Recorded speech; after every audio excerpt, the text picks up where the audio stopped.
ఒక ఆడపిల్లగా బ్రతకడం ఎంత కష్టమో తెలుసా? ఒక్క రోజు కూడా ఊపిరి పీల్చుకోలేవు. వచ్చాడు పెద్ద క్లాస్ట్రోఫోబిక్. పెళ్లికి ముందు అమ్మ నాన్న మాట వినాలి, పెళ్లి తర్వాత మొగుడు అమ్మ నాన్న మాట వినాలి, తర్వాత పిల్లల్ని కనాలి. ఆడపిల్ల పుడితే ఇంకా కంటూనే ఉండాలి. How does it matter? It just 9 months వచ్చాయి. మా డ్రీమ్స్ ని, మా ఇష్టాల్ని పూర్తిగా దొబ్బించుకోవాలి. ఇంకా bus, college, auto, gym, mall ఎక్కడికి వెళ్ళినా సొల్లు కచ్చుకుంటే చూసే కుక్కలే అసలు ఏం చూస్తారో కూడా అర్థం కాదు. ఇంకా కళ్ళతో చూడకుంటుంటారే, వాళ్ళు గుంపులో చేరి చేతులకు పని చెప్తారు. ఐటమ్, ఫిగర్, మాల్, గుంటాం, ఏంటి బొమ్మలమా? ఇవన్నీ మేము వింటాం. అటో ఇటో చేస్తావేంటి? నన్ను చూడు. 45 degrees ఎండలో బైక్ వెళ్లాల్సి వస్తే పేరెంట్స్ ఏమంటారో తెలుసా? అమ్మ ఫుల్ స్లీవ్ చుడీదార్ వేసుకుని వెళ్ళు, లేదంటే అబ్బాయిలు ఏడిపిస్తారు అని. దానికి మేమే చేయాలి? పాప్కార్న్ లా వేడికి బర్త్డే పోవాలా?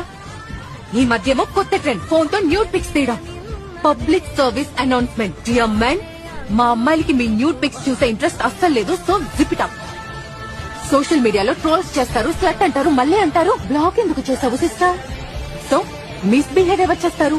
అబ్బాయిలు. ఎవరు వెంటపడి ఏడిపిస్తారు? అబ్బాయిలు. హెరాస్ ఎవరు చేస్తారు? అబ్బాయిలు. కానీ ఇక్కడ ఎవరు ఫ్రీడమ్ దొబ్బింది? మా అమ్మాయిలది. సో అబద్దాలు అడ్డం మాకేం సరదా కాదు.